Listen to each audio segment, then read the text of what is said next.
Hey everyone, welcome to Best Practices here at Medscape Medical Students. I'm Neil Bobster, representative, sitting down with Dr. Rishi Desai from Osmosis. Thanks so much for sitting with us, Dr. Desai. I know the videos are free on YouTube. And my question was, how could the platform really help them? Are there a few things that you might want to add to that? Yeah, absolutely. Our platform is set up because we want to make sure people understand that medicine is not a board score. It's a gateway. You have to pass your boards and do well. I've done it. You're about to do it. Everyone's going to do it. But it's much more. And so our whole point with the YouTube platform is we want to extend this out to patients. We want people that are in the community that have these diseases to comment, leave their story, so you can read their story and be like, oh yeah, when I'm trying to learn about something like hypertrophic cardiomyopathy, I read a story. I'm like, oh yeah, this is real. Someone out there has a baby today, just got diagnosed today with this condition. Wow, that's actually impactful. I need to know something about this condition so I can speak to parents in the future. That's the point of it, is to make sure we extend out and reach out to patients. If you're here to learn and you want to learn from medicine, then the platform's where you need to be. It's not meant for you to be on YouTube and learning through small vignettes. That's just for people essentially that are trying to learn about the condition, disease, get a good explanation of that. Mm-hmm. But you need to be doing much more. You have to be on the other side of the gate, practicing doing the questions, the flashcards, the notes, all that kind of stuff is what you really need to be doing. So that's why we set it up that way. Okay, wow, yeah, I think that's a very important angle that usually isn't stressed as much in the preclinical years, so thanks for that.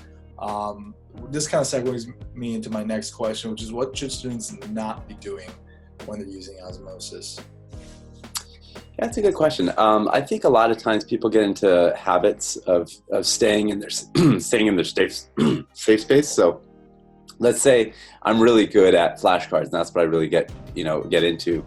You get into habits where you typically will just do the stuff you're good at, and you never really touch that boundary of learning. The other extreme is where you're kind of hanging out in space where you don't know anything, you're not getting a lot out of it. Where let's say I today start watching some video on electrical engineering, not going to get a lot out of that video. It kind of passes over my head. It's a little too high. So where you want to be is on your learning edge. You want to be in that space where you kind of know it, you kind of don't, and you're getting a lot out of it. You're really engaged. You're like, all right, this is just hard enough for me to do. Another example is the gym. I have no idea what Neil lifts at the gym, but let's imagine that you lift 250 pounds. For me to give you a 400-pound weight is a waste of your time. And for me to give you a 10-pound weight is a waste of your time. You need to be at that learning edge, right at that spot where you're really kind of struggling with the resistance, Similarly with running, like if you're a long-distance runner, what are you doing running 50 yards? Like that's a waste of your time. You should be doing long distances. So everybody's got to find their learning edge. And I think when you're on Osmosis, you got to make sure you find that. And that's what it does for you. We push you stuff that we think is on your learning edge, and that's the whole point. Okay, wow. Yeah, no, that sounds extremely helpful for definitely medical students. And I definitely grabbed a lot of wisdom in this conversation. I just want to end it on one note. Do you have any lasting advice for the Medscape medical student community, or any last piece of advice for future doctors? Yeah, I guess for me, I would say one thing that always helped me is I could identify when I was bored, or when I was over-challenged, or when I was fatigued. I would say listen to that instinct, because if you're in a situation where you're not having fun when you're learning, if you can't find some way to make it fun or interesting for yourself, you're kind of wasting your time. And so I would say at that point, step out. Just go get a bowl of ramen noodle soup, or go and take a walk, or go and grab coffee, or whatever it is that you do, go read a book. You're wasting your time. And so I would say, at that point, identify it and then stop. A lot of people don't. They just try to slog through it, push through it, etc. It's not helpful.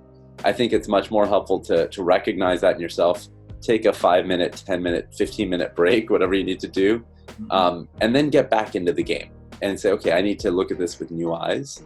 I need to figure out what my hook is going to be. Maybe I need to think about it from a patient lens. Maybe I need to write a question, engage my brain in a different way, because I'm not getting this, and I'm not just going to read this for the 10th time. So I think that's the advice I would give, is recognize when you're checked out, and then give yourself a little space and then check back in. Okay, wow. Well, thanks so much for sitting down with Medscape medical students. Everyone say thank you to Dr. Rishi Desai for telling us about Osmosis. Definitely check it out. See you next time on Best Practices here at Medscape.